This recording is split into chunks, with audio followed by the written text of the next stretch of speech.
Welcome to the Blackburn End Podcast. Hopefully it's a more positive experience this week. We've seen some signings, we've won, it's all good again. So let's get off with those headlines. So Rovers once again travel to the Riverside and once again win 1-0 as they progress in the FA Cup, setting up a home tie versus Wolves. Toth shows what he can do as he makes his first team debut. Rovers fans are split with Harry Leonard's performance though.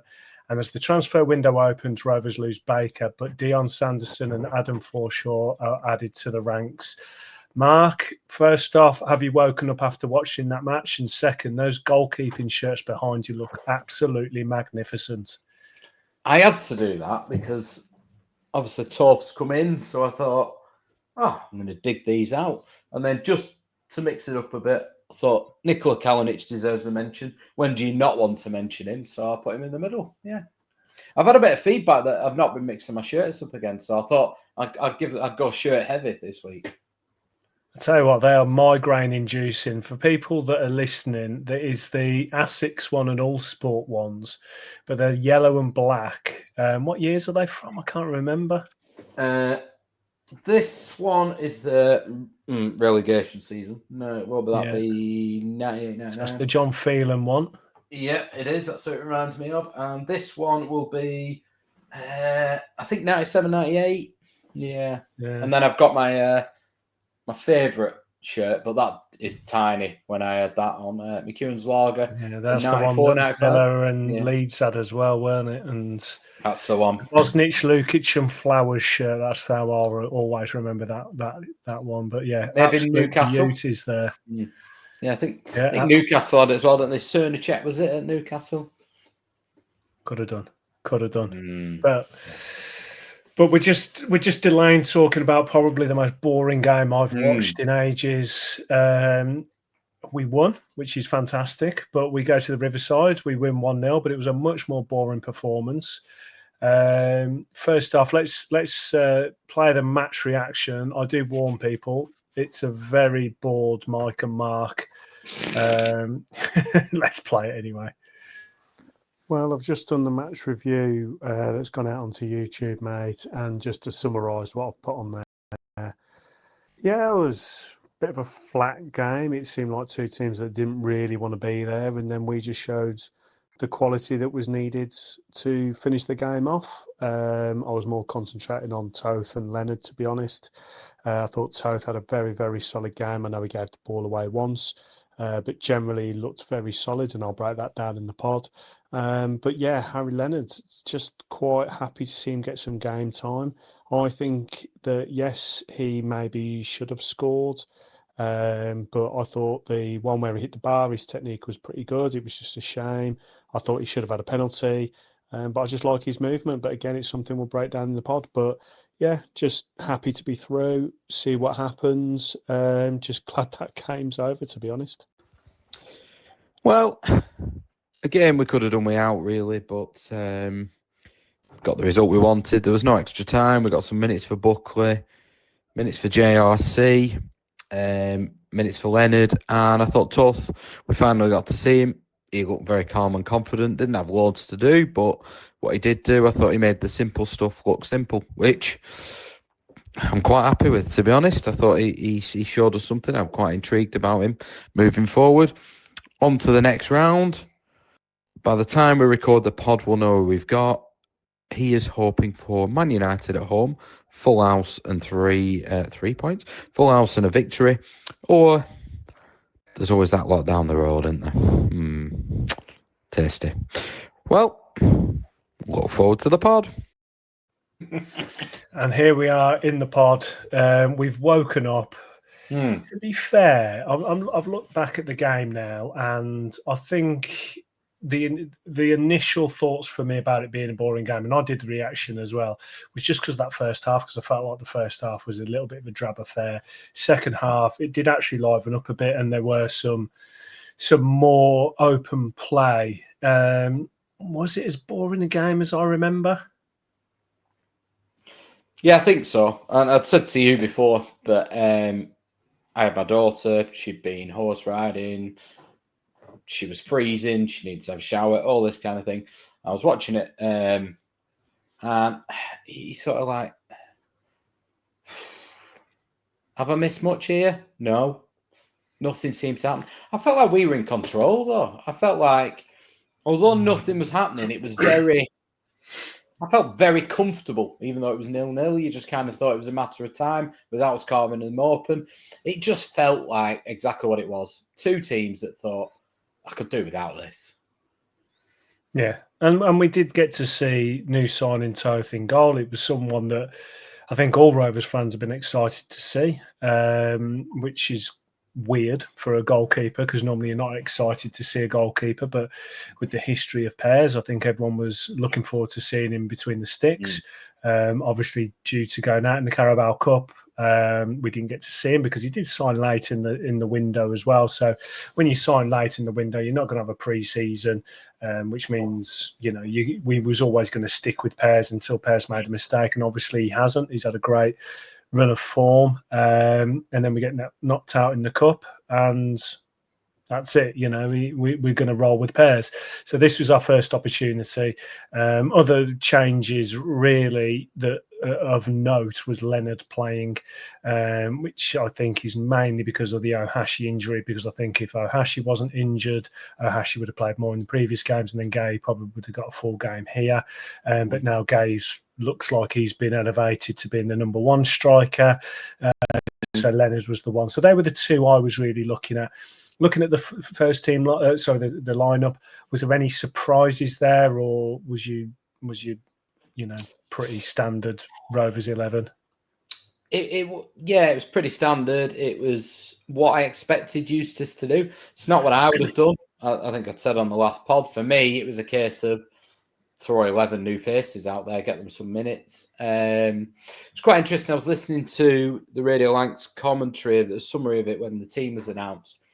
I think it was Kevin Gallagher that was saying, to be fair, if you're playing a new keeper, you need to play the current centre halves. He was saying if you're going to mess around with the centre halves, then keep the same keeper. He felt it was quite important that you didn't do both. There was a couple of players, though, that I was worried about. What if we'd have got an injury to one of them centre halves? Callum Brereton, equal, I think is massively important. Beck with no cover. So that was the way I was looking at the game beforehand, was avoid a disaster from that aspect. But yeah, I mean, I tried to look at the positives, didn't I, in the reaction audio, and they all centered around getting minutes for players, really. Yeah, I mean, I always live tweeting through. I did enjoy the live tweeting, to be honest. I got into an argument with a couple of people as well, which is always fun. But the one thing I said, because there was people saying about why didn't we rotate the centre halves, and I did say, like, it's quite telling for Eustace to do what he's done, because like Gallagher said, Toth in goal, making his debut, you don't want him to be just thrown to the wolves and have two people in front of him that could be making mistakes. Granted, he would have more to do from a shot stopping point of view and things like that. But actually, you want to see how is he going to play with the ball at his feet, passing it around, communicating and things like that. And I thought he passed with flying colours. There was only one time he gave the ball away, which he held his hands up to. I mean, it didn't come to anything, which is great. And we found that, to be honest, the majority of the season, every time we give him the ball away, we haven't been punished for it. But I thought he played really, really well, and that was mainly because the back four trusted him, and it was a real nice thing to see. We'll get into the details of Toth's performance a little bit later on. But what did you think of Buckley in the game? I adore John Buckley. I think he's got loads of ability. I think he's got that something, and I spotted it the moment he stepped onto the pitch in his debut, which is he knows where the ball's going to be. He finds space. He always looks like he's got time on the ball, and he's got that kind of languid style, hasn't he? Which is a bit Marmite, particularly I think with Rovers fans. They like to see somebody who's blood and thunder, probably more. So if you're going to have that style, you've got to be a top player. You've got to be two guy and that kind of level of player. And obviously he's not. Nobody is. But equally, I just look at him and think, you don't look like somebody who's trying to grab that shirt. And I don't know if that's his style, his mannerisms. Is it lack of football? because he cares about the club. We know that. He gets the armband, which Eustace wouldn't do if he didn't say that. I went to the Q&A with Eustace and he said, do you know what? He doesn't pipe up a load, but when he does, people listen and he really cares for the club. He just doesn't look like somebody who's gone, oh, Lewis Baker's gone on loan, back from his loan. Travis is out. I'm going to make this my shirt. He just doesn't come across like that for me. I don't know what. He doesn't look hungry. No. It's a strange one because I know you're a big fan of Buckley. I saw him as a solid squad player. So, obviously Travis has come in and proved me wrong. I think proved a lot of us wrong by coming in playing with Tronstad. Tronstad's elevated his game. So you've got two players there that really elevated themselves and made that centre midfield pairing their own. Now, I completely agree with you. When you're on the sideline, you're looking, you see the team captain and arguably one of our best players in the centre mid, whether he's just thinking, do you know what, I haven't got a chance of ousting one of these. But what I want to see is, okay, as a professional footballer, you've got two options. You either just settle and you're just going to become a player that bounces around club to club, and that's what I worry that Buckley could become. Or you think, you know what, I'm going to earn a contract elsewhere. I want to take my chance, and I'm going to show other teams what I can do. And hopefully, when I get an opportunity, it's gonna work for me. It didn't work at Sheffield Wednesday, and obviously he did get injured, didn't he? And that's really why he came back. But ultimately, it didn't work. So when he does get these opportunities, you think to yourself, as a professional footballer, what do you want? And this was an opportunity to really shine. And he wasn't bad. He didn't look out of place. I felt like there was a lot of sloppy passes from both teams throughout the game anyway. But I just wanted to see an edge to him. Now, that didn't have to be the bite of throwing yourself into tackles and stuff like that. But I wanted him to show some urgency, show that he was trying the killer ball, doing the right things. But, I mean, he didn't. But then again, not many other people did. No, but I think my problem with Buckley is I think he's got a lot of ability. So the fact that he comes and just does okay and slots in, maybe that's enough. Maybe that is his level. But I remember seeing him under Mowbray. He played in the number 10 role quite a bit, and we were thinking, well, he needs to have goals. But he was reading the game really well. He was intercepting it really high up the pitch. And then we had the pace of Diaz, and we were flying forward. And I look at him now, and he doesn't seem to still be the same player. It's like his confidence is shot. Maybe that's why he's taking the safe option sometimes. But I just think he doesn't look like somebody who's at his age clearly wants to play football. You would think, I almost expected him to give the ball away more, but be trying too hard in some ways. He just doesn't come across as somebody who's that bothered. A little bit like when we see Jack Vale playing, and we talked about this last year, and we said how Harry Leonard comes on the pitch, and even if he's not doing the right things, he's running around. Sometimes players will run around too much, and it's not actually conducive to a good performance. But Jack Vale comes on the pitch, and he's not looking like somebody who's desperate to make an impression. Buckley's the same. And I get he's not a young kid, but he's fighting for his place at Rovers here. He's fighting for a starting place. He's potentially fighting for a place in our squad. And if he doesn't get in a Rovers squad, who are, most people would say, mid-table championship, he couldn't get in Sheffield Wednesday. You could argue, and it might be dramatic, but he's fighting for his championship career. And actually, where does his football career go then? So I just think you don't get many chances. You don't get many chances to start against another championship team when you know Lewis Baker's just gone back. Travis is 2 or 3 weeks away. He may well start again on Wednesday and Saturday and things, but I just thought I would have expected him to be commanding the ball, trying to get the game going, trying passes that maybe were the wrong balls, but just trying to show, do you know what, I'm up for the fight here. I want this shirt. And he just kind of plodded through the game like John Buckley can do. And it looks like he has no footballing identity. When I look at him as a player, I don't actually know what his role is. Now, I don't want to use all these fancy terms that we have in Football Manager and all of this. I'm a basic man. I talk about whether they're more attacking, more defensive, creative. I don't know what his role actually is, his identity. It's like from a centre mid point of view, it's like he's a jack of all trades, master of none. So he needs to, and it's very similar to JRC. They're players where I look at them and I'm like, I want you in the squad. Not sure why. There's something there. But what is your identity? Now, JRC, I think he just needs to pin down a position, but you can tell he's got some energy. He actually is I've said it before, he's actually a lot bigger than he looks. So, like, you see him next to some players, it's like, actually, you're quite a big lad. But I think JRC offers a little bit more in centre mid than probably Buckley does. But yeah, Buckley, I just want him to find some identity. What do I want to be? What kind of player do I want to be? And then I'm going to do that. That is what I'm going to concentrate on. If I'm a playmaker playing the two-guy kind of role, do that. If I want to be the player that's breaking up attacking when with the other team's countering, do that. Just find something. Right now, I'm struggling to really find what his identity is.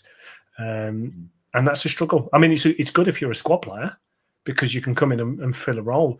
But for him, for Blackburn Rovers, I'm happy. Like, we have a squad player there that I'm quite comfortable can come on and do a job. I don't think he's necessarily going to cost us games, but I don't think he's necessarily going to win us games.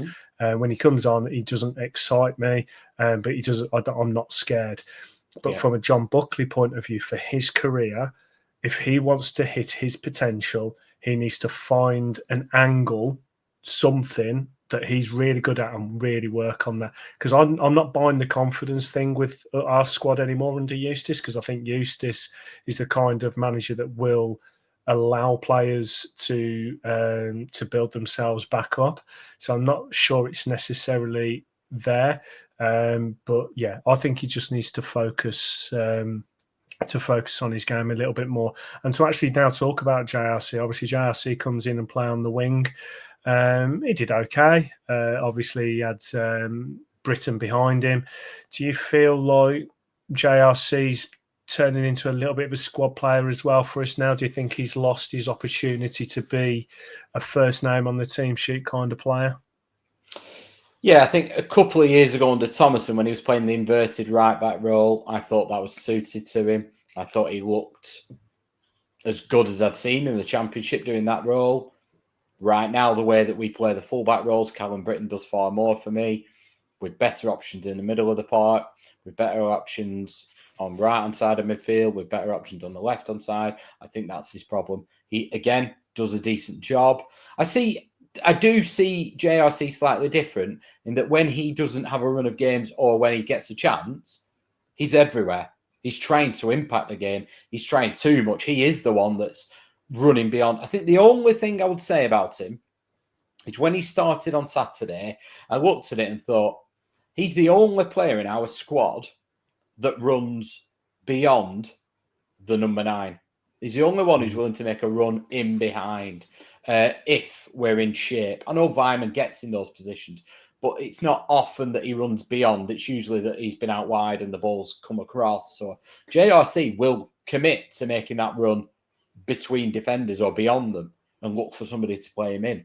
And he's always there. I mean, look at the goal at Leeds. He's in the 6-yard box. He's always there. He's always wanting to impact positively. And I think that's the difference between the two. If it was 10 minutes to go, I'd be bringing JRC on, maybe at right back or somewhere, because I think he impacts a game. John Buckley sometimes can come on the pitch and not impact a game. And you're right. I remember under Mowbray, just going back to Buckley, when he first made his debut, I looked at him and I thought, something about you. You just got that where you're finding space and you've always got time on the ball. And you can't teach that. But I'm not sure where you're going to play because you're not quite strong enough. You're not this. I'm sure you'll develop. And still asking the same question. Under Mowbray, he played in the 10 role and you thought, oh yeah, but he's not getting enough goals or assists. But I get that he suited us pressing high. He's just not evolved. I think if I look at him, to me, he should be looking at Sondre Tronstad and going, well, he's not that quick. He's not that tall. He's not that strong. He's not that good in the air. I could do what he does because Buckley could. And that's the kind of role that, for me, that he has to try and get. But bloody hell, if he goes and gets Sondre Tronstad's role, then he has become some player. Yeah, definitely. But I completely agree with what you're saying now. I mean, how old's Buckley now? I mean, let's have a... He's mid-20s, isn't he? He's got to be 26, 27 now. Yeah. I need to know. And I would say 25 JRC's about on the nose. All right, okay.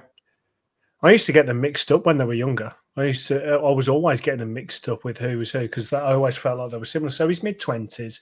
So now he's coming to the part of the career where you would say was peak for a midfielder, which is around the 28 years old. So he's now got about 3 years to find that identity. And if he just works with Tronstad, I mean, you know, whether it's a mentor kind of thing or just learning the game, I just want him to find something. But he's got to find a coach that believes in him to find the time to help develop.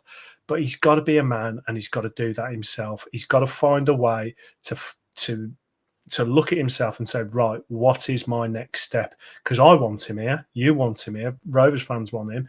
And like I said, from a Blackburn Rovers point of view, we need squad players. We need players that aren't going to be on massive wages, that love the club, that have been around the club. They understand the family environment. That's great. But for him, from a personal point of view, I want him to develop same as JRC. But obviously, there is another young player that I do want to ask your opinion of. And as Toth had Hyman Bart in front of him to help him with his debut, Leonard had Cantwell behind him. Now, I think Cantwell played because Leonard was playing personally, because I think they wanted to see.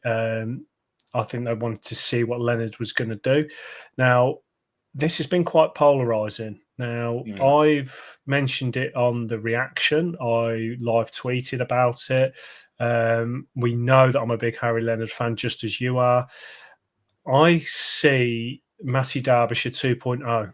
I see someone who's got that natural ability to find the right position, his movement, his technique, not necessarily the paciest, but he's got a lot of quickness to him. I can't really articulate it, but for me, it's the instincts of a striker, and I think Harry Leonard has that. Now, the flash points for Harry Leonard, one was he hit the bar with a left foot volley. Now, in my opinion, he had to adjust his feet. It wasn't an easy cutback that he had to deal with, and he managed to do a side foot volley, and it did hit the bar, but there was people wanting more. Okay, I think that's a little bit harsh. There was the header in the second half, and I said when he finishes puberty, he's going to finish that one quite nicely because it was just a little bit too high, so he either needs to work on his vertical leap or grow a little bit. And then there was the penalty shout. There was a lot of people saying he was weak. I personally think it was a Stonewall penalty. Whilst, yes, we could say it was weak and he could use his strength. Whether it was or it wasn't, I think it was a penalty. The lad went in behind him and took his leg away. So I think it was. I personally think he had a solid game for someone that is relatively young, because he's 21 now. You know, so he's now starting to get some game time after his injury. Where do you fall on the Leonard performance? Because the comments I'm getting are, this is typical Harry Leonard, or I'm done with Harry Leonard. I think that's ridiculous. What about you? Scandalous. Saying you're done with him at 21. He's not played football. I'll tell you what you want from a striker. Obviously, you want goals. I know that. But you want a striker who gets a chance every time they're on the pitch. And we're in a team now that doesn't create bucket loads of chances. And that's Harry Leonard. Whether he's on the pitch for 5 minutes or he's on the pitch for 50, he gets a chance. Every game that you say should have scored or does score. You're absolutely right. The left-footed one, I can see what people are saying. If we're being really harsh, he should have scored. But it's his weaker foot. It's come across at actually more pace than it looks. And he's done the right thing. He's not tried to leather it. He's just tried to place it. And there's somebody on the line who's tried to place it in the top corner. We can learn from that. That's fine. The header one is what it is. I think he misjudges the flight of the ball a bit and was a bit eager. But the penalty one, people saying that he should be stronger, absolute nonsense. Alan Shearer would have gone down there in this day and age, and it's a penalty. He has been pushed in the back. He wouldn't go down there because he could have scored, and he could have done. He's been pushed in the back, and it's a penalty. He's gone down. Every day of the week, that would be a penalty. I actually think VAR would have turned it over. So then you turn him around and go, no, he's won as a penalty. He might step up, take it, whatever. But he's won as a penalty and whatever. I think Harry Leonard is now at the age where he needs to play football. I think it's not easy to be a striker in a Eustace team. I've said this about Gay and Ohashi. We've no pace out wide. And to be a striker in a team where to stop the number 9 becoming quite isolated in the way we play, you need one or both of the wingers to be running in behind on that sort. The Adam Armstrong run, the left wing where he cuts in and he makes that diagonal run towards the penalty spot. We don't have that. So when this formation and when the system and the setup doesn't work, you become really isolated. Harry Leonard's strengths are not blistering pace. They're not massively strong and great in the air. They're a bit more akin to like a Jordan Rhodes, where he will find space in the box and his finishing needs a bit of work, but it'll come on. And some of that is just match practice. He's not played much football at all. What he needs to do is we need to get a number 9 in, and he needs to go and play the rest of the season in League One. And that's Rovers' plan for him. They just need to get that number 9 in. And I think he'd go and get 10 goals at Blackpool from now till the end of the season. And you have a look how many other League One strikers, if he played from now till the end of the season, will get as many goals as him. And it won't be many. And he's 21. Well, I've heard of Rotherham being a place he could go. Is that somewhere you think he could go and be successful? Absolutely fine. I think Rotherham is a place where their fans don't expect loads. I think that's the other problem. If you go to a team that's really pushing for top 2, then they want somebody to come in, and if they haven't scored in 1 or 2 games, they'll be on the bench, and then they'll be coming on, and he'll be in a similar position. He needs to go somewhere that's, they'd like to get in almost a Rovers in League One. Yeah. I mean, I rate him highly. I think he's got a future. When you're a club that doesn't spend a hell of a lot of money, in fact, on that comment, we got pelters in the comments last week when we said that Rovers didn't have much money to spend, and everyone's going, oh, well, Venky's are worth this, and we have loads of money. Yes, okay, we may have money, but we sure as hell don't spend it. That's the point that we're making. And this is one of those moments where we've got potentially a striker there, which is rare when they come through academies, to get strikers which you can feel comfortable leading the line. And he's just someone I feel comfortable. I just loved his movement. I loved his instincts. His effort levels are there. Obviously, his injury record isn't fantastic, but that's hopefully, again, to use the term puberty, it's a puberty thing. He's still growing. So they could be protecting him in loads of different ways. But I was happy with his performance. I think when you look around the team, he was surrounded by some experienced players, and they were passing to him. They were trying to get him the ball, and that to me is telling, because we've seen what Dolan is like with Gay. He doesn't like to pass to him. Everyone was passing to Leonard. That tells me everything I need to know. Just going to say, just for reference, so Adam Armstrong is 27 now. And Adam Armstrong, so we're talking, 6 years ago, 7 years ago, 8 years ago, Adam Armstrong was at Leonard's breaking through ages. And at that stage, he had a really good loan at Coventry. But then he went to Barnsley and scored 6 goals in the Championship in 34. Would Harry Leonard score 6 goals in 34 a year ago? Yeah, probably. Yeah. What did he get 4 before his injury last year? And then he went to Bolton, did Armstrong, at the same age Leonard is now, and scored 1 goal in 20. And then Rovers took him for the rest of the season, and he got 9. Then Adam Armstrong in 18-19, so a year older, roughly, than Harry Leonard, in the Championship, in 44 games, got 5 goals. How many did Leonard get last year? 4 goals? In less than that? Then he got 16. Then he got 16 in 46, played every game, and then he got 28 in 40, and then he left us. So there's real... I know he had the Coventry loan that kind of gave everyone confidence, but you don't become prolific overnight. It takes time. No. And I remember being so frustrated with Adam Armstrong. He was playing out on the left, and I was thinking, you are lightning fast, but you don't make the simple run. And he was offside all the time. And all Adam Armstrong had to do, because of his pace, was not go too early and make the run from the right fullback inside, in between the fullback and the centre half, towards the penalty spot. The kind of play that we'd love to have now. And it took him about 2.5 years at Rovers to learn that simple run. And once he did that, he scored bucket loads. I'm willing to bet Harry Leonard, if he had, 120 games at Rovers, would have the similar number of goals to Adam Armstrong in his time at Rovers, which is 100%. 40? 100%. What 1 in 3 we're talking about in the next 3 years? I think Harry Leonard will get 1 in 3 if he played in that many games. Definitely. And Armstrong didn't have much contribution outside of that. No, but I know that Leonard was offside a hell of a lot this weekend, but I think a couple of them were unlucky. But yeah, I just think he's an immense talent for us, and we need to nurture it. I don't want to see it go by the wayside. I think he's the traits that he's showing that are positive are ones that you can't necessarily teach. Exactly. Everything else is coachable.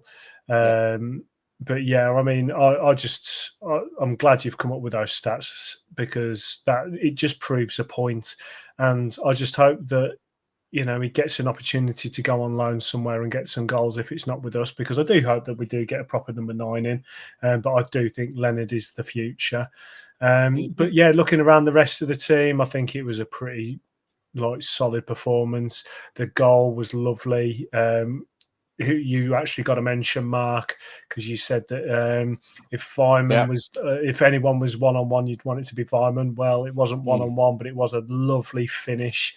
The ball sat nicely, and the calmest man on the pitch sticks it into the far corner. Then it was job done. Borrow try and bring the big boys on, but Toth makes a few good saves, and it was game over. Now going back to Toth. So we've obviously talked about this game way longer than I thought we would, actually, because we are breaking into players, and I love it. But the one thing I wanted to say about Toth, solid performance, came for crosses, footwork was good. Okay, there was the one dodgy pass, but other than that, everything hit its mark. He was quite happy to go to second level when he needed to. He was quite happy to take a touch and pass, even with a cap on. Keepers wearing caps still makes me laugh. But yeah, so it was a very solid performance. There was one fantastic save. The ball's been hit long. It's hit Bart on the head. It's bounced. The lads volleyed it quite hard. And a very good reaction, diving save to tip it over. That was very good. There was another one he dived for, which was for the cameras. There was one moment that really got me. And Hyam, I can't really remember the ins and outs, but the ball was kind of being played around the box. It was a bit of a scramble, and the ball fell and started rolling back towards the goal. And Hyam then kind of shepherded it back for Toth to come and get. And Toth just came and claimed it, and it was a play. It was over. A lot of people won't notice how important that was. It's such a basic little part of football that just said to me that Hyam trusts Toth. Now, I've seen plenty of times with pairs where, and obviously I don't want to batter Pears because he's having a great season, but he's going to be the obvious comparison. But Hyam will take control. He will come back into his 6-yard box, turn out wide, and try and knock it down the line or knock it out of play. But he seemed quite happy in a relatively pressured situation for Toth to come and take it at his feet. And that proved to me how much they're trusting him already. So whatever's happening in training, whatever happening in these reserve games, second team games that he's playing, he's obviously shown something where they're trusting him, because like I said, they were letting him come for crosses, they were passing back to him happily, and that moment for me showed the trust that they had with him. And I was just really happy at the end, because it was it a clean sheet earned from a team point of view? Yes. From a goalkeeper point of view, not necessarily, but I think he played his part, and I think he's someone that from a debut point of view, we can all be happy about. So from your point of view, was you happy enough with it? Absolutely. I mean, I obviously was looking forward to your analysis of him. From me, as a, obviously not a goalkeeping expert, I just felt he looked like an experienced goalkeeper there. He didn't look like, when we saw Volstead come in, and we all wanted him to be more. So we were all looking at what could he do, and he needs to work on this, but I've seen this and I've seen this. For me, Toth just looked like it was another game. He didn't look nervous. He looked like confident in his own ability, not cocky, just comfortable in, yeah, of course I can do this. He looked like a man who'd been waiting for his opportunity. Now, the flip side of that is you worry about keepers when they're like that, and do they think, this is my one chance here, I've got to make myself look good? And I don't think he did. He didn't overcomplicate it, and that's what I'd said in my reaction. I thought he made simple stuff look simple, and I am all for that with goalkeepers. I want, he came for crosses. If a ball was there to be caught, he caught it. There was no messing around. There was no silly antics. But he's a goalkeeper. I've just had a look. He's played 161 games professional. He's not a kid. And he's 20. Another one, he's 27. So, he's part of the Hungary squad. He's all right. He's not their number one, but he's come here expecting to be our number one. So he's sort of going, yeah, this is no stress. I thought it was a promising debut. I did. I don't want to get carried away, but I thought, do you know what? It left me interested to see more. He certainly doesn't look somebody who's going to be overawed in a big crowd or anything like that. I could see it being, if Pear's got an early injury or something like that, when Volstead did against Leicester, and he absolutely crumbled, didn't he? And we kind of, was it Leicester or Leicester, wasn't it? Yeah, it was Leicester. And we all kind of said, oh, but yeah, come on, he's come on mid-game. I don't think that would phase Toth. I'm not saying he'd have a great game and he's the best thing since sliced bread. I don't think that would phase him, and I'm interested to see more. Well, going back to when I said about Volstead, he'd only played in front of one man and his dog. Toth's come from a place where it's not easy to play. There's a lot of people. It's a difficult league to play in, and he was highly rated in that league. So he was everything I wanted him to be. Exactly, you nailed it on the head. He did the simple things well. He made goalkeeping look easy, and that's if a footballer makes football look easy, they're a good player.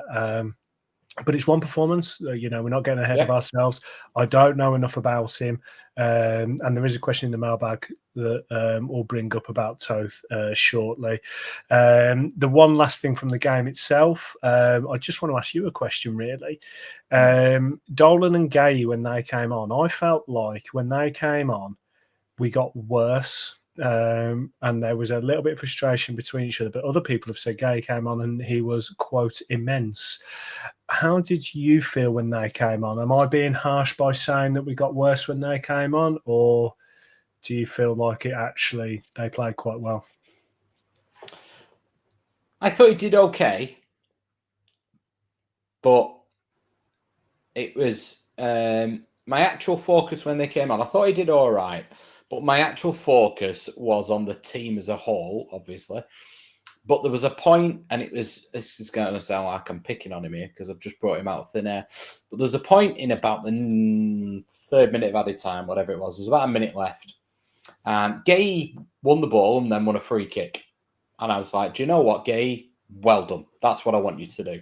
He could have looked to play the ball, didn't, but won a free kick. Fine. If he hadn't won the free kick and it had got given against him and it looked a bit touch and go, I'd have had questions. So he kind of, for me, potentially got away with one there. But then there was one with JRC and the ball got played across to him and I just wanted him to go in the corner. Just go in the corner or run yourself into whatever or pass it back or whatever. And he had a shot that was poor. And within 20 seconds, they were back up the other end of the pitch. And I just looked at him and I thought, come on. And what I need Gay to be doing there with his size, if he's coming on the pitch at that point and we're winning, if he's not, we're not winning, he's going to impact the game, you would hope, with being a big brute like he did at Leeds. When he's coming on the pitch there, what I actually need him to do now is get hold of the players around him and go himself, because the problem was he wasn't an option. Go and get yourself towards that corner, make yourself an option. Go and get that ball down there. But I thought he did okay. I thought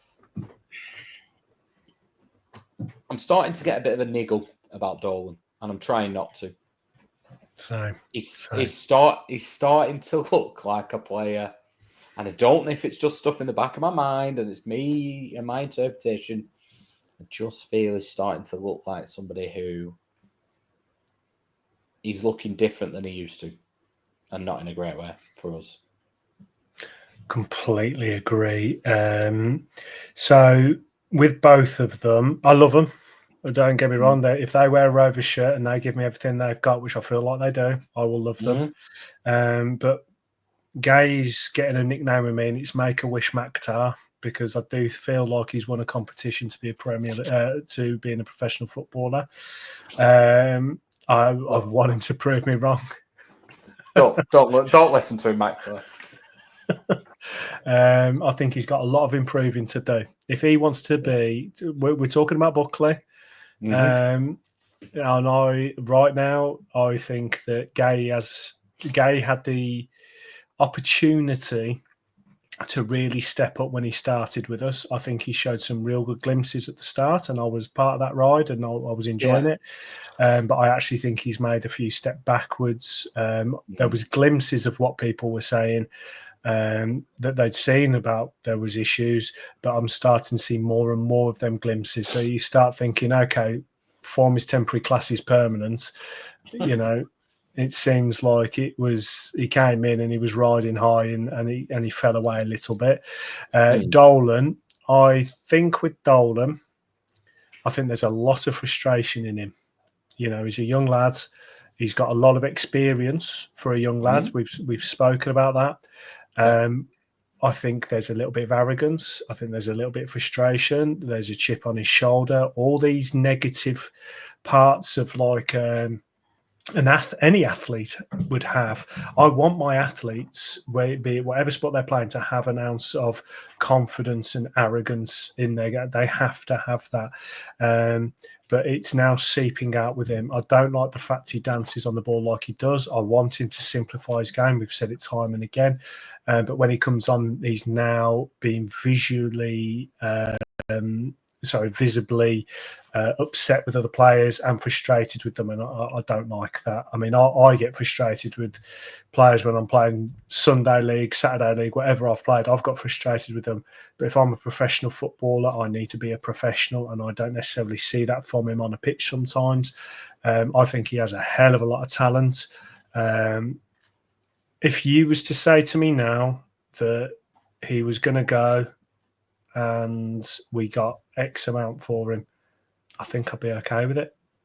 I think I've got to a point now where I don't see Dolan's future at this club. And you know, like in a relationship, when you just look across the table at the girl, and you realise it's not working and it needs to end. I feel like I've got to that moment. It sounds stupid, but it's like, I'm sorry, Dolan, I think I've fallen out of love with you. Do you get it? Do you get what I'm saying? I do. I think I'm still at the redeeming features. I'm making a list of pros and cons. He's 23. He's played a lot of games.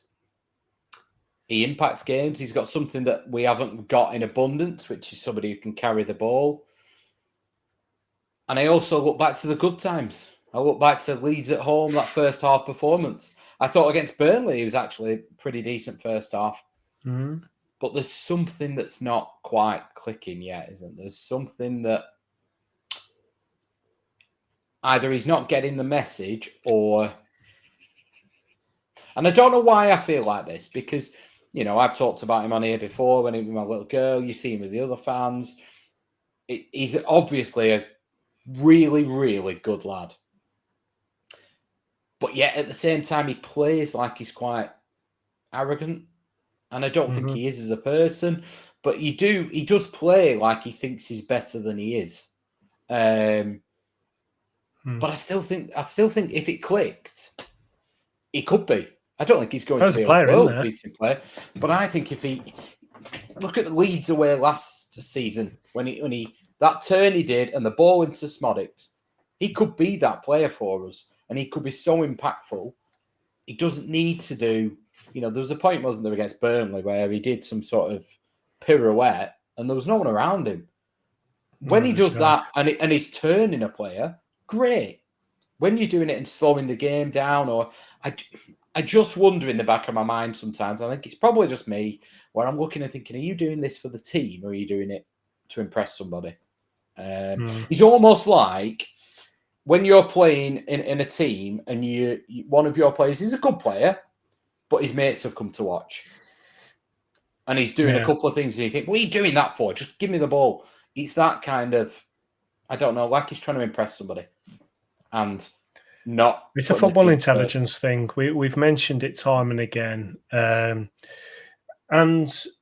I had a little bit of rant about football in general, that you've got these young lads that, their egos are all fed. And they think they're going to be, big players, and they come onto the pitch and they want to do things for themselves. And he never had that. He had a tough time leaving Preston. We stepped in, we gave him an opportunity, and straight off the bat, he seemed like a guy that had appreciated every moment he had on that pitch. And he gave you everything. He tried everything. And he had some terrible things happen to him in his personal life. And he seemed to react to that really well. And like you said, with your daughter and with other people, he seemed like this real personable lad that was, even I said it, I've got a young lad, and I said that if he looked up to Dolan, I'd be proud, because he is a really, really nice lad. But I completely see where you're coming from. The arrogance now that seems to be coming into his game, this frustration, this chip on his shoulder, doesn't seem to be smiling on the pitch, walks with a swagger, but he's not backing it up. If you're backing it up, if you're showing, if you're doing everything absolutely spot on, even 9 or 8 out of 10, like if you're doing all of that and someone at the end of it isn't doing their job, I get it.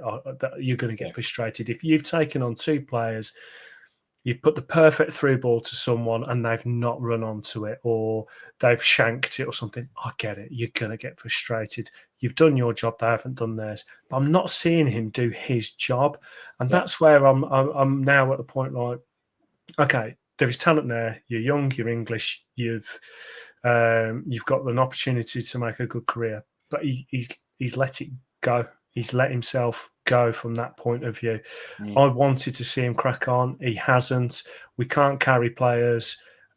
Ultimately, his contract's up at the end of the season, and there seems to be nothing in the pipeline for being signed that we can see. Saying that, we might have a tweet at some point saying that he's signed something, and I want it to work, but I don't think it. I just don't think it's going to now. I think it's done. I think he's got he might have another club lined up. I don't know. He can obviously talk to foreign clubs. You've got SPL clubs that could potentially come in for him, and I think he'd do quite well in the SPL. Christ, I think I could still do a job in the SPL. But even on the left wing. But yeah, I just think that his Rovers career is probably done now. He's up there with Sigurdsson for me, of a player that just seems like they've kind of made their peace and they're going to leave. But moving on from that, the game obviously finishes with O'Grady Macken making his debut and coming on, which leads to something that we're all very proud of, and also makes us all feel very old, is a very young subs bench, including Mr. David Dunn's son. I remember David Dunn making his debut, and now his son's on the bench. What was your thoughts of having such a young bench? I'm fine with it. I think it gives them great experience. We've had a few of them, haven't we, around the squad now. It was I think it's a really important thing to do that. I think just getting them in and around the match day, letting them experience the fact that they go to a team hotel, getting them in and around the first team, just the actual personalities, getting them in the pre-match, seeing what the first team players go through so they can go, oh, is that what I've got to be doing? Is that the level I need to be doing? Is that the level of detail they're going to? And showing them that, I mean, we play football and we love football, and professional football, I can see why the likes of David Bentley, who's, creative, gets frustrated because it's very regimented now. It's very much, this is your job on the right wing. This is your job here. This is your job without the ball. This is what you can do with the ball. So to experience all of that side of it's great. I must say that it was great to have Dunny's son on the bench. Obviously, we had John Macken's nephew, Harley O'Grady Macken, who came on. And then we also had, and his name has just completely gone out of my head, and I wanted to mention him because he's had a really tough time. George Pratt, really bad injury, and it was about 6 months ago he came back, and the lads love him, the 21s, they love him. He's come straight back into the 21s once he's been fit. To see him on the bench, I think that was, I'm not being patronising here, I don't think they did it out of like some sort of charity case, but I actually think it was also your comeback's complete here. You are back in the fold. Real big lad. He was ahead of Patrick Gamble in terms of centre halves before Gamble obviously took his place and then made some things. So it's nice to see him coming back into the fold. Another one off the conveyor belt. But what did disappoint me was Igor Tijon on the bench, obviously highly rated. You're not telling me that, he's eligible for England, that clubs like Man City aren't going, there's a 17-year-old striker, you say, that's involved in England under-17s knocking around at Blackburn, that they're not sniffing around. Potentially, we've got an Ash Phillips situation. He's committed to a 2-year deal. Get him on the pitch.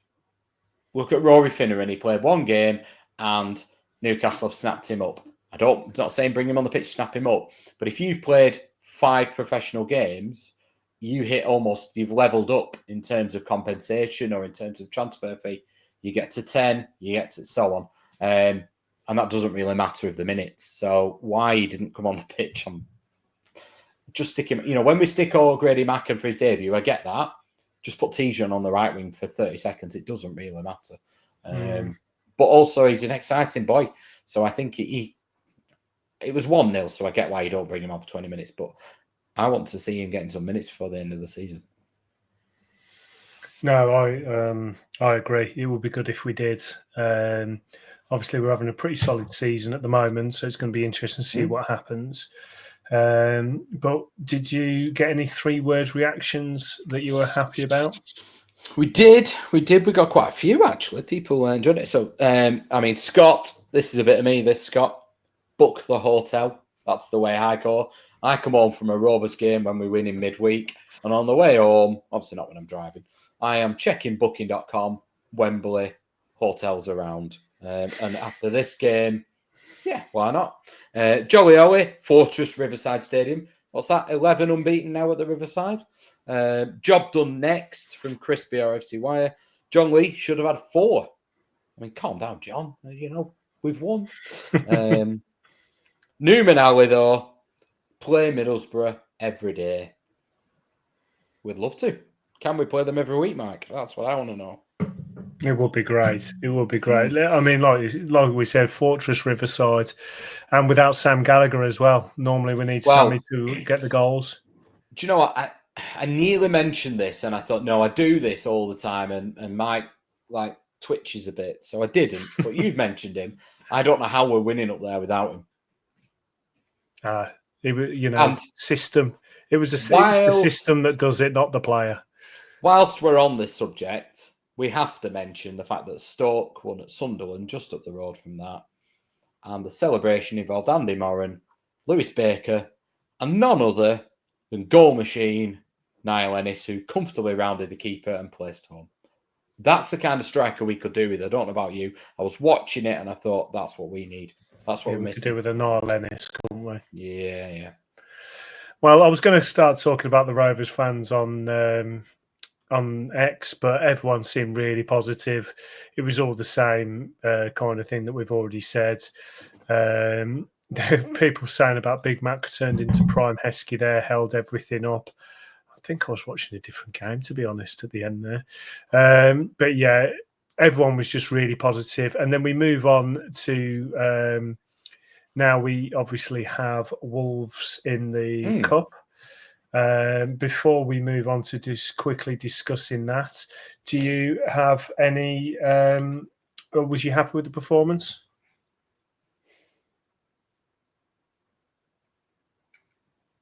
It's a tough one. This, I'm not buffering. I'm going to say no. For the first time, I'm going to say no, and that was just because I was bored. But actually, from some individuals, yes, but from a team, no. But from a game, general quality, no. Okay, so we do move on to the. We have been drawn against Wolves. That is meant to be the weekend of the 8th of February. We put a tweet out saying, what are we thinking? Is this a good tie? Can we go through? What players do you want to play? So most of the reactions are that, they're quite happy with the tie. So Steve Beaumont has said, I quite like the tie as it could be a decent game, but realistically, I don't think we're going to win. Their league position is a bit misleading. They're great going forward, and if they play Cunha, we will struggle, but they'll bring a good crowd and it should be fun. Greg Paul, good one, decent side. Should see some good players. One of the lower teams that may give us a little chance to get through. I think most people are saying it is a winnable fixture. There's not many people commenting on the team that they'd like to see us play. Now, I think I definitely want to see Toth in goal. The window will have closed by then, so there's going to be a lot of change. I think for me, it depends now on what happens between now and the tie. If we're still doing quite well in the league, then I see this as, probably a fixture we could, do without, and I would want rotation. But let's say we have that, winter drop off, then I see this as a time to reset. And like it's been mentioned, Wolves will bring lots of people. I think we'll probably do quite well filling the ground as well. And I think it could be a really good atmosphere. What's your thoughts on the tie? I'm quite happy with it. For me, I always want a massive game. So Man United at home. I particularly wanted that this time because I think we could beat them. And now I know that sounds ridiculous. I do. I just think I look at Man United's players, not so much quality. I think their attitude stinks. And as a Man United, if I was a Man United fan, I'd hate the way that the team looks, but I'm not, so I quite enjoy it. But I look at them and I think you're a big team. When you're playing a big team, they turn up. When you're playing a team away at Rovers, they turn up thinking they've won before they get off the coach. So I think we had a chance. But we didn't get them. So the next best thing would have been to play the Dingles and to try and get that overturned. But, we'll do that in the playoffs, so that's fine. So then you want either a really, really easy winnable game where you can rotate the full team and get people a chance, or a game like this. And I think actually, the more I think about this game, the more I like it. Yeah, Wolves are struggling. So I agree with Steve Beaumont. I think they've got some really good players and they're probably in a bit of a false position. They've also got Vito Pereira as manager now, who's going to be focusing on trying to, a bit more attacking, wanting to get them further up the pitch, but get them further up the table. So he's probably going to rotate a little bit for Ewood because it's not going to be their priority. But I actually think this is a good way of us testing ourselves because, let's be honest, we're going to get promoted. So it's a good chance for our players to judge themselves against a mid-table, lower-end Premier League team. And I've watched quite a bit of Premier League football. I've gone to watch Everton quite a bit. And the standard of the bottom 6 or 7 of the Premier League is pretty poor. I know there's a massive gulf to the Championship. But it's a good way for us to test who we can keep, who we need to be moving on, who's going to take us into Premier League safety, and who we need to move on. So I think it's a good game. Try to keep a straight face on, sorry. I love your positivity. I mean, I watched the Arsenal Man U game and I completely agree with what you're saying about just a bunch of individuals. It actually started my rant. I actually sent this message to my mate saying the trouble with modern football is now it's a war of attrition where teams are just collecting elite talent rather than building a team. Then this leads to clubs rarely getting good people as players. As they're built up from young, they have inflated egos and constantly need to be fed. When you have all these squads full of these kind of characters, it just breaks down the team ethic and you lose the main essence of football, which is team first. And, you know, he argued with me because he's a Man United fan and he just wants them all to buy the best players. But this is why I love what we've done as a club, is it's about getting the right players in to build that team. And that's why we are a sum of all parts team, and that's why I love how we've been doing our business. But yeah, I'm happy enough getting Wolves.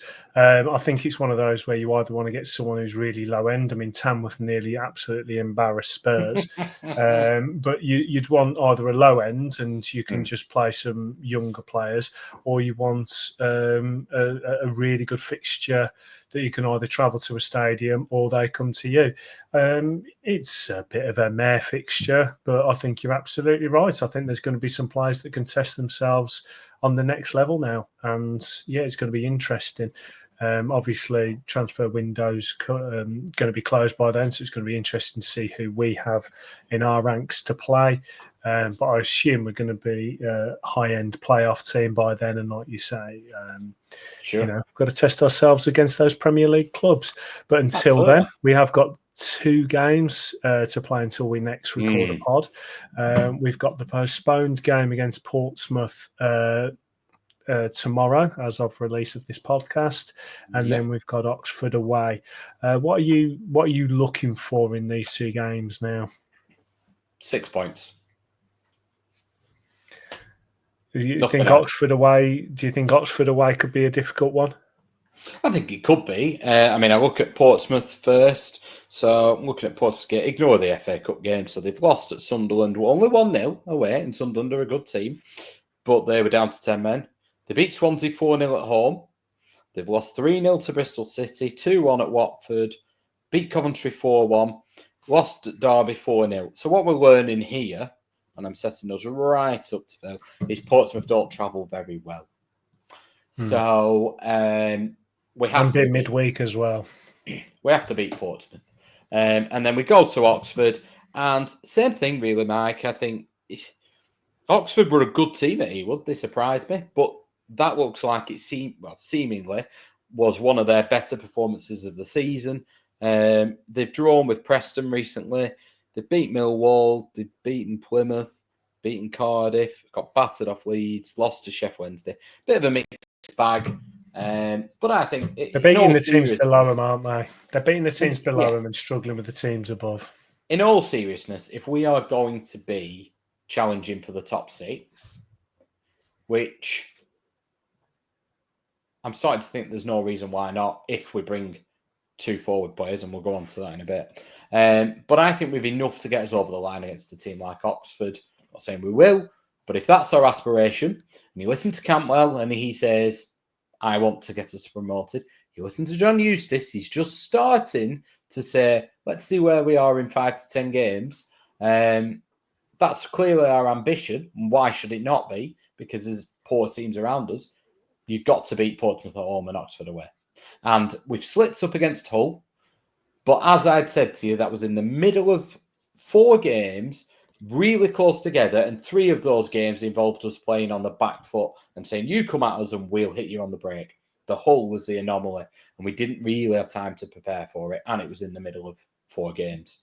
This one, all right, we've had the cup game, but we've got a run at this one. So I expect us to be better.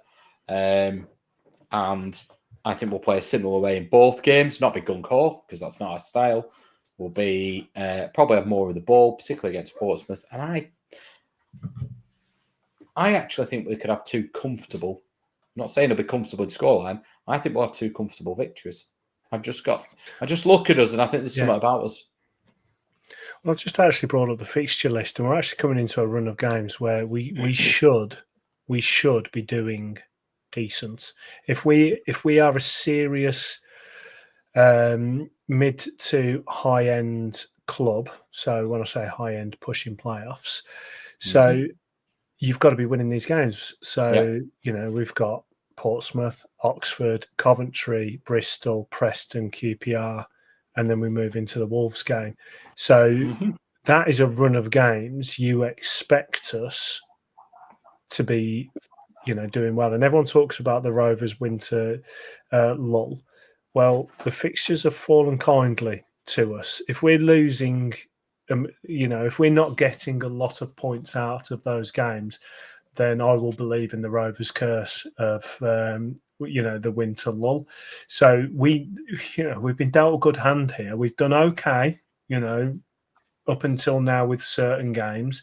We've had a tough run, then playing those who shall not be mentioned and Leeds, and we've got points out of Leeds. So it's like, okay, well, now this is the yardstick. This is what we're testing ourselves against. We've obviously made some transfers, which we'll get into now, where we've brought in Dion Sanderson, centre-back from Blues, and Adam Forshaw, centre mid. Now, Baker's left, which means obviously we've decided to move into Forshaw. Do you think that now those two signings are just brought in to be, squad fillers, or are they coming to play first team?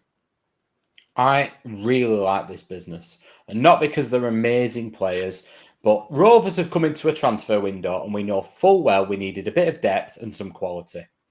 Transfer windows in January are notoriously difficult to bring players in. I'm not going to make any Duncan Maguire references or anything like that. I just mean in general in football.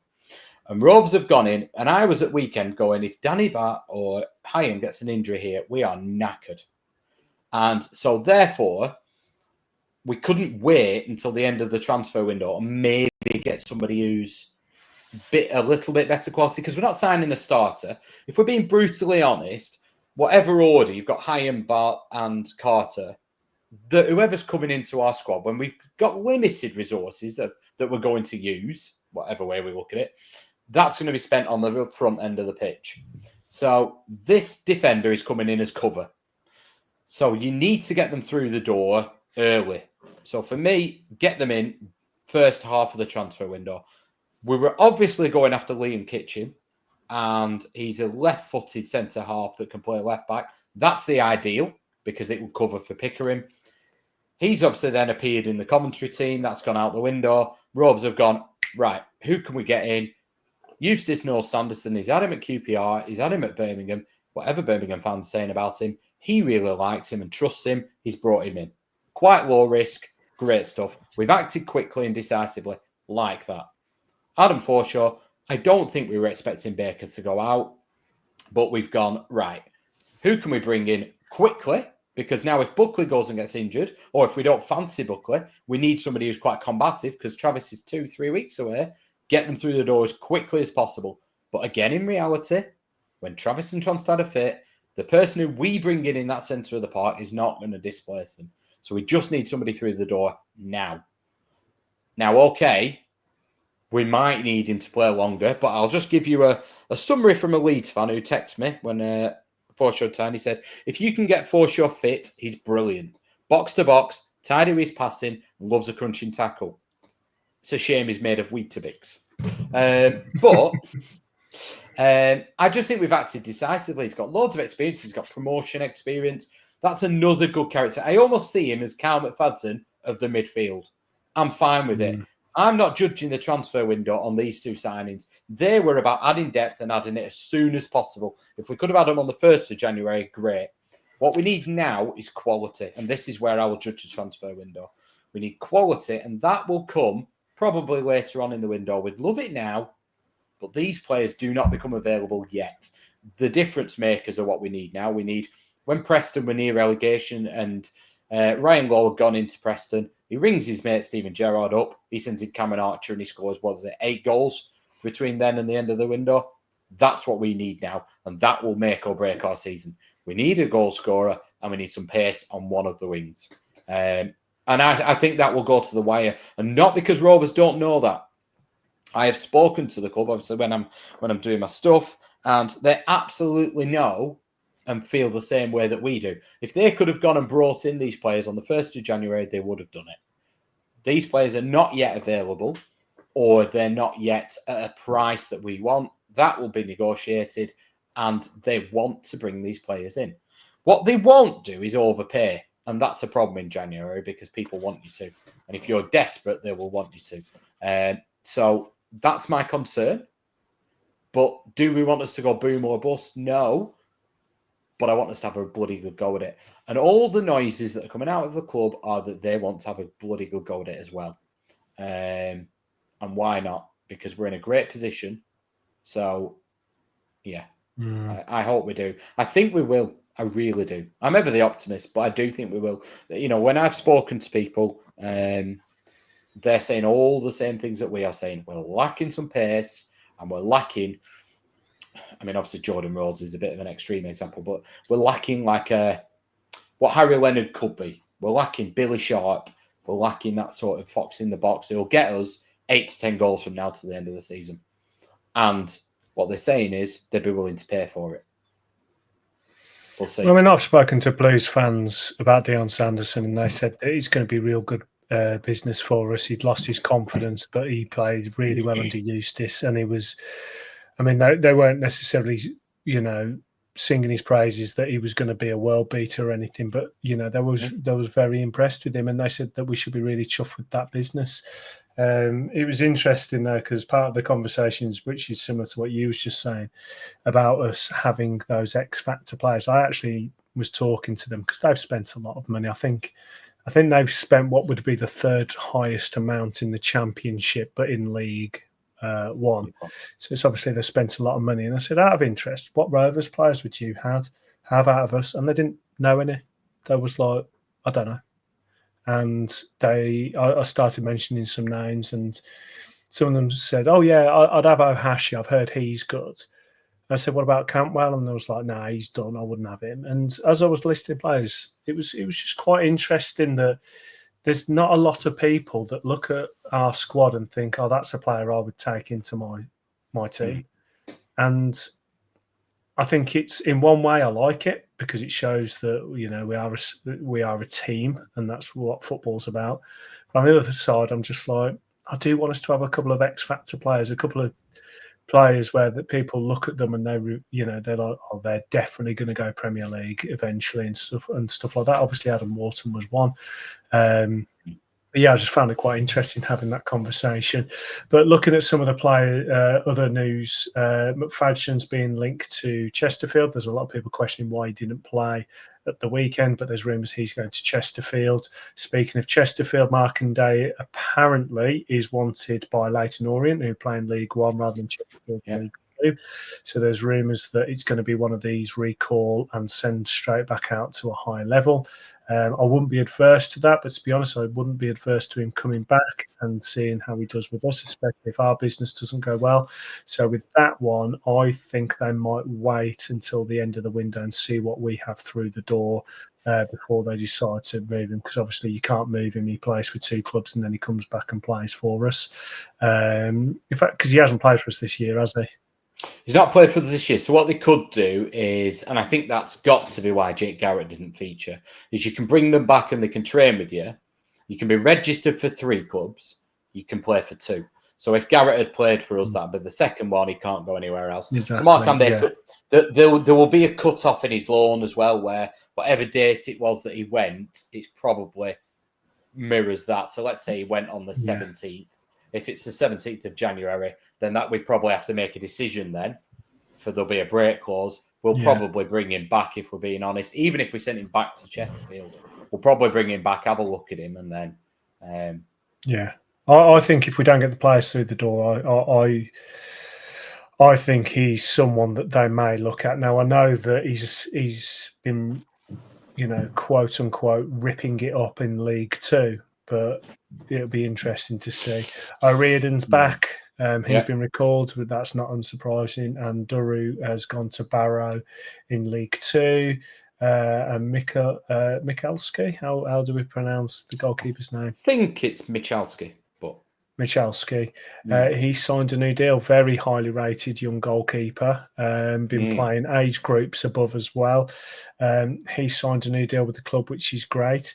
But I wanted to talk about a couple of rumours of who we looking to sign. One was Schlupp and the other was Ben Brereton Diaz. Now, I know that obviously you've been quite close to Mr. Diaz in the past. There's a lot of people getting excited about this. I can't see it happening. I know it's not worked out for him. Some of us predicted it.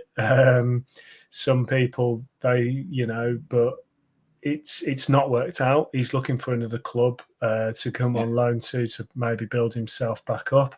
Rumours are the likes of Sheffield United. I think he said he wants to go back to Sheffield United. But apparently Sunderland and Rovers are two other clubs. Can you see it realistically happening? Nope. He's, I think, was it Alan Nixon, the famous Alan Nixon that used to say, if there's three clubs linked, it's agent talk. He's clearly going to leave Southampton. And this is not any inside knowledge. I've not spoken to him, but I think it doesn't take a rocket scientist to work out when you're not getting on the bench and you come in for 6 million, was it reportedly, and he'll be on decent money. He's clearly going to leave. He had a great time at Sheffield United. Their style of play suited him. Similar style of play to us, keep it tight and hit teams on the break. He'd do a great job for us. I think on that left-hand side, he'd get us up the pitch. I think he's got qualities that we're lacking. But actually, if we brought him in, I think we'd still need a striker because I don't think he'd guarantee us 8 to 10 goals yet. I think he's got goals in him, but he's not a guarantee for goals, if that makes sense. I think his qualities come more in getting you up the pitch and your counter-attack and the pace and things like that. And I don't think for the amount of money he would cost in wages or in whatever else, we would spend that on the wide player. I think the bulk of our spending will go on the striker.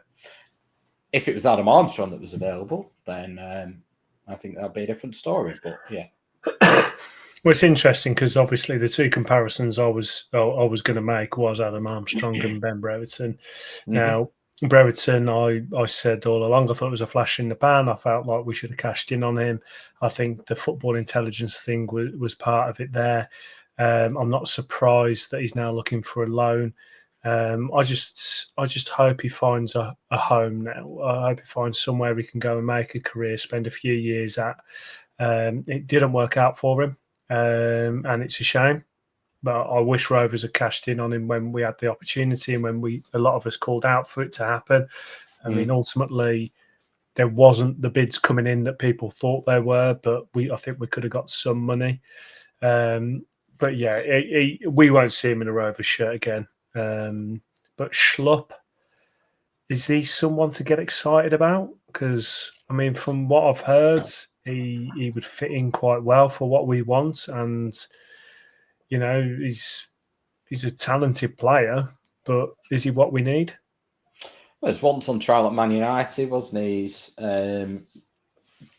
I'll be honest, I must not have seen much of him the last few years. And when I have seen him, I thought, first time I saw him linked, I thought, oh, pacey, left-footed, great stuff. Played in the Premier League. And then you look at all the comments from it's almost unanimous from Crystal Palace fans. I think the one that stood out to me was somebody said, there was an article and it said, basically something around Schlupp ticks all the boxes that Eustace is wanting. And the comment from the Palace fan was, I'd like to see what boxes he's ticking, what's on the list. He basically said he's lost his way the last couple of years. He's not quick. He's not. They're just not impressed with him at all. And they're happy for him to go. Now, it's one thing somebody being surplus to requirements for an established Premier League team, and it's another having fallen off a cliff. So, I mean, they were talking about him not being in great physical shape either. So, maybe not. I mean, Jeffrey Schlupp that I remember, yes, but it would appear that's not the player that we will be getting. We don't need. You want an upgrade, don't you? You want upgrades, or you know, it's either an upgrade to a position or an upgrade to the team, and that's obviously what we want to see. I'll be quite happy. I mean, when it comes to loans, as long as we haven't got this ridiculous loan fee, then I'm quite happy for anyone to come in on loan. But as far as being linked concerned, we are a club that keeps our cards close to the chest now, and we have to be, because when we do it, we need to do it quickly, and we need to strike while the iron's hot. Because for the sheer fact that there's other clubs out there that want the same players as us, and we don't want to be in the same position that we have been previously, where we've been gazumped. I mean, I look back at the John McGinn stuff. You know, we were supposed to get John McGinn, and obviously he then gets a phone call off Villa, and he goes to Villa instead. And what was his move? It was Villa from. Villa? Yeah, there was another reason why I hate Villa, but anyway, you know. So I mean, the one that I'm just going to say, the one that stands out to me was Anel Medovic's his pronunciation. Yeah, Sheffield United. Yeah, Thomason knew him. Agreed fee, agreed wages, and then the next thing, Sheffield United have come in, reportedly doubling his wages, same fee, and then ironically have had a 3-point deduction this season because they've not paid all their transfer fees from the same summer. You know, yeah, it's not very fair, is it? But we could all go out and buy players and not pay the fee, couldn't we? Well, yeah, exactly. But yeah, so we haven't obviously been linked to many others. So that's it for really the transfer roundup for this week. It's nice to actually have a transfer roundup. I didn't think we'd have one, but it's great that we have. Mark, there has been an announcement from the club about Flexi Ticket. Can you give us a quick summary of that? Yeah, so I said at the last fans forum, we gave our proposals for season tickets, pricing, structure, things that we felt were barriers, things we'd like to see. One of them was the online system. We've grumbled about it a lot. So, for example, midweek game this week, Portsmouth, if I wasn't taking my little girl and I wanted Mike to come along and he's not a season ticket holder, how do I go about it? What do I need to do? Do I try and sneak him in on a child's ticket? Well, they're doing all the checks. How do I go about it? I want him to sit next to me. Do I buy him a ticket somewhere else? All this kind of rubbish. Well, what they do now is you can upgrade online. You can do it by ringing up, but online, you can go in and say, right, my daughter's not going, upgrade it to an adult ticket. Great stuff. Thank you for that. There's a few more changes we'd like to see, but yeah, great stuff. Coventry, we've said try some initiatives, try various things. So Coventry game, you can bring a mate for half price. So I think it's about a tenner. It's already a 20 quid game. Great stuff. Love that. And if people don't know, because it's not really advertised, but if I wanted to bring Mike, let's say, and there's no room next to me, ring the club up. Mike wants to come with me. I know it's a tenner. Move my seat wherever, Blackburn End, and we'll sit together. They'll do that. Not a problem. The third one is a flexi ticket. So this has been debated by the forum a lot. So some people feel that people will use it. So I might use it and say, do you know what, I don't fancy going against Swansea at home. And then we'll see attendances drop a bit. Others are saying, actually, you've got 3,000 people who are walk-on supporters who go almost every single week, but clearly can't commit for one reason or another. So what they've done for the final 10 games of the season, you get 7 tickets, and it works out about 20 quid a game, maybe less, I think, than that, about 19 quid a game. So you get 7 tickets, or vouchers, if you like, for tickets, and you can use them between you and a friend, however you want. So let's say me and you said, right, we're both going to go on Coventry. Right, that's 2 of them gone. We've got 5 vouchers left. So it doesn't need to be limited to one person either. You buy the vouchers between 2 of you, 10 final games, you pick the 7 you go to, and you can use 2 within one game. You can't use all 7 in one game, but you could use 2 of you. So a great idea. Love to see if it works. And if things like that work, the club will be likely to do that as a full season. What they won't do is go, well, that didn't work for the final 10 games. I'm not bothering. There are some barriers to it. You've got to pay the money pretty much up front. And I have raised that. But the club are pretty amenable. They don't like advertising all of this because they don't want everybody to do it. But if you ring them up and say, listen, I'm really interested in that flexi ticket, but I can only pay half of it now and I can pay the half next month, the club can cancel your ticket if you don't turn up. They probably would look at doing something with you. So, you know, they want people in the ground at the end of the day. Slightly separate, we've started a junior fans forum. We had our second meeting in the holidays. This is for season ticket holders and junior Rovers members who are from ages 8 to 16. We've got a couple of members that are on the main forum as well. They've suggested various things. So they look at match day experience, all that kind of thing. That from their perspective, they've asked for things like, do you know what, the food's rubbish, we want chicken nuggets, all that kind of kids thing that you'd expect. But they've also said they want playing music. I'm not a big fan of this, I'll be honest. But what they have seen is when Yuki scored the other day on the screen, it said, hey, Yuki for the song. They wanted some of those things. They've asked for a massive flag to be commissioned. The club are doing it. They sent that survey out to all fans though, so you could ask what you wanted on it. And what they've also asked for, and I'm massively in favour of this, they said at the ladies' games, the girls who are playing at the end of the game come to the family stand and sign and have photos. Obviously, our first team players who are playing can't do that because they'd never get down the tunnel at the end of the game. But what we have said is those players who are on the bench or those players who are not in the matchday squad, that time between the game starting and another, just get some fan interaction. You know, like they do at the open training sessions. Can the players come and start having, just get those kids interested? I mean, my daughter sees Dolan and she's like, oh my God, and he'll say hi. And it's not because I do this or anything, but even if he doesn't remember, she thinks he does. It makes such a difference. Or even your banned and injured players, get them just coming exactly. Round. That's what we've said.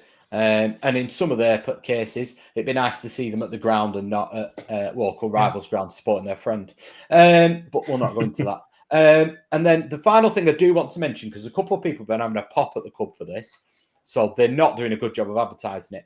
The 150th anniversary is obviously in November. I think it's the 5th of November this year now. The club are doing loads of prep for this. They've actually got a supporters group, and it's not just the forum, it's all people from different supporters groups. People who have been historians, who are long-standing supporters, have asked and they've written into the club, what are we doing for it? If you have something you think you can contribute to this, by the way, in terms of real practical suggestions, make contact with the club. Make contact with me. I can put you in contact with them. But they're doing regular consultations, sort of like a working party for it. They're thinking at the minute on doing 4 events across the year, one at the beginning, staggered across. And there will be a commemorative shirt and you can have input on all this kind of thing. So the club do some really good stuff. It doesn't always get shouted about because they don't like it to be... let's be honest, if they put stuff out there and say, look at us, aren't we doing wonderful things? Everyone shoots them down. They won Family Club of the Year and everyone goes, well, hold on a minute. You don't speak to me and whatever.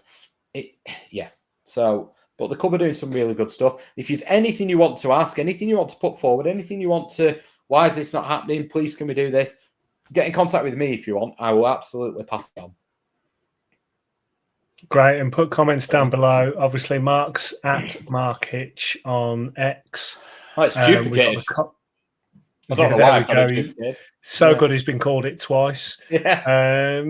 Comment down below. Whenever we put anything out there, always put a comment on because we read it. Mark reads it. Mark's the king of the forum. He goes down and he hates it when I call him that.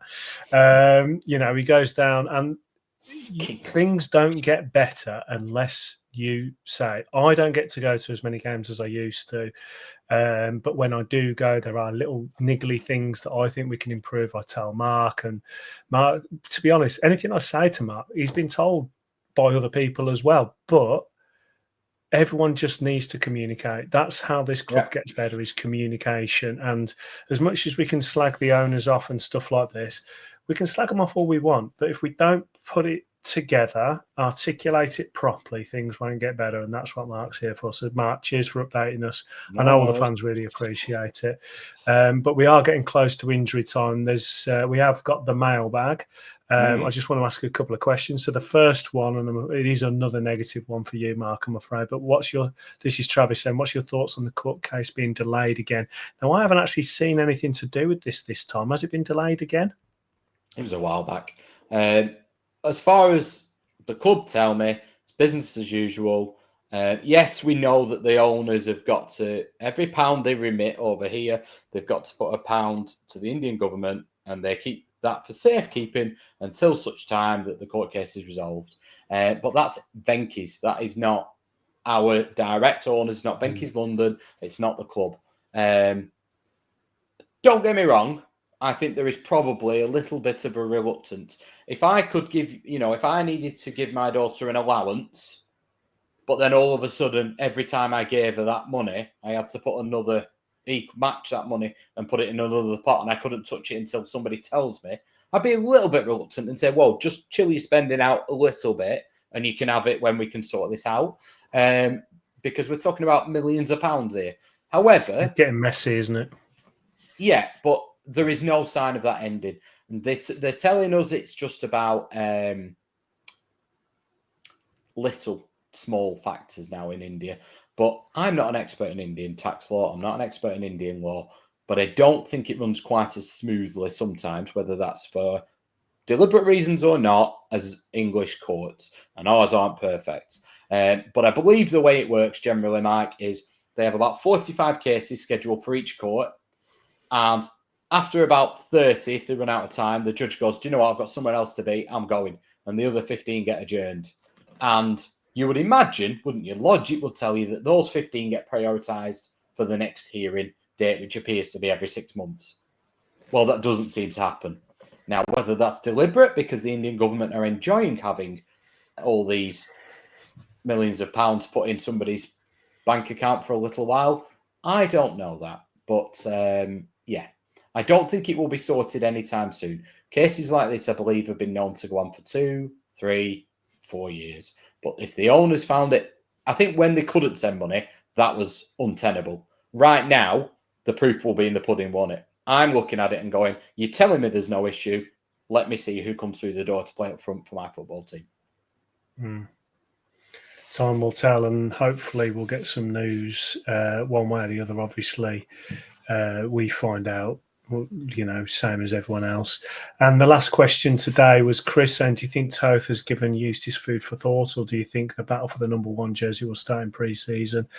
I think it will start in pre-season again. I think that there's a couple of things that can happen. Obviously, players could get banned or injured, and that could give Toth his opportunity, and if he takes it, that obviously gives a proper headache. The other thing is, and I don't want to really mention this, but it could be a manager change where a manager comes in and changes things. I think based on Pear's injury and suspensions, injuries and suspensions, I think we've got him for the rest of the season, and I think that, like all football players, it then starts again. It's a clean slate for everyone, and he'll get his opportunity then. I think if you was to restart it now, Eustace would probably go with a Toth rather than a Pears, but that's just me absolutely blindly speculating. But Mark, could you see Eustace being the man manager that he is, just randomly changing goalkeeper? No. I think Volstead got a chance last year, but it came through an injury. It would take the same again. But what I would say is games like Saturday, and if he plays against Wolves and he performs similarly, will not do him any harm at all, because it will make that decision even easier should something else happen. Patience is the key. Patience is the key with any footballer, but goalkeeper definitely, because there's only one. They don't like to change, and once a manager finds a goalkeeper that's working for him, I think they stick with it. I think Pears has had a few dodgy moments here or there, but he hasn't been punished for any of them, so we can't really have a go. But ultimately, for Pears, he's had an amazing season. It's all relative to the history of the lad. But he is improving, and I can't see it changing for quite a while. I just hope that it continues, because it's good for fans to have two good goalkeepers fighting each other. As much as like very similar to other players where you kind of sign them and you hope, Volstead was very much in that mould. It was cross fingers, please be good. And it turned out it wasn't. I mean, it was crazy. We managed to get our money back. Someone must have kept the receipt somewhere. When we found out that we got our money back, it was crazy. I mean, I wish the lad well, but that one didn't work out. But the signs are good on this one. But yeah, that's the mailbag. There wasn't many today because I think we covered most of it earlier. But if there are any questions that you want, you can email us at theblackburnend@gmail.com, or we put the tweet out so you can comment on that, or comment down below.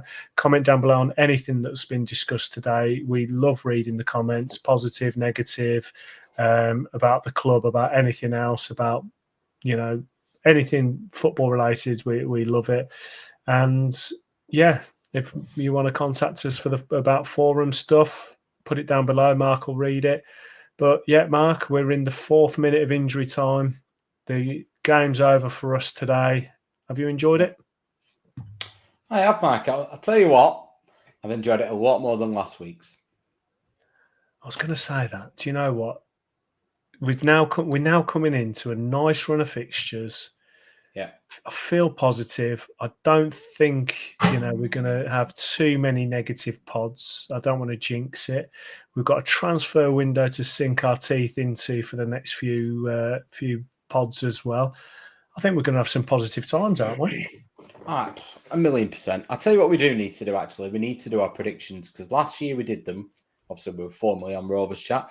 And I believe I said we'd have 3 managers before the end of 2024. I didn't quite expect we'd have 3 before the end of the season, which obviously we did, because technically Eustace didn't manage one of the games. So I need to go and have a little think of them. I mean, right now, I'm going to say that we're going to get in the playoffs, but I'm going to reserve, and we'll beat Burnley in the final, or over 2 legs, either or. I'm not bothered which.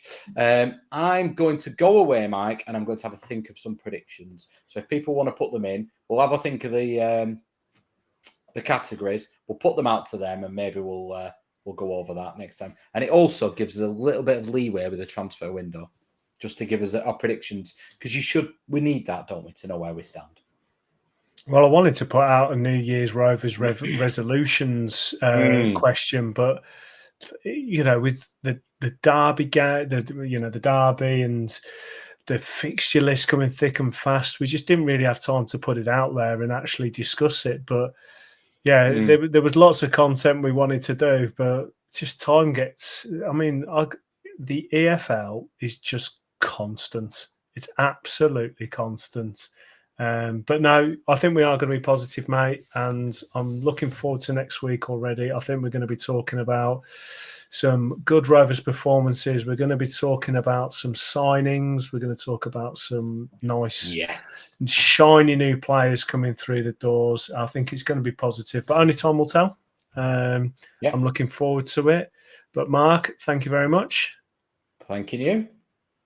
And everyone, we'll see you next time. Make sure you like, subscribe, share the pod, do all the good stuff, and we'll see you next time.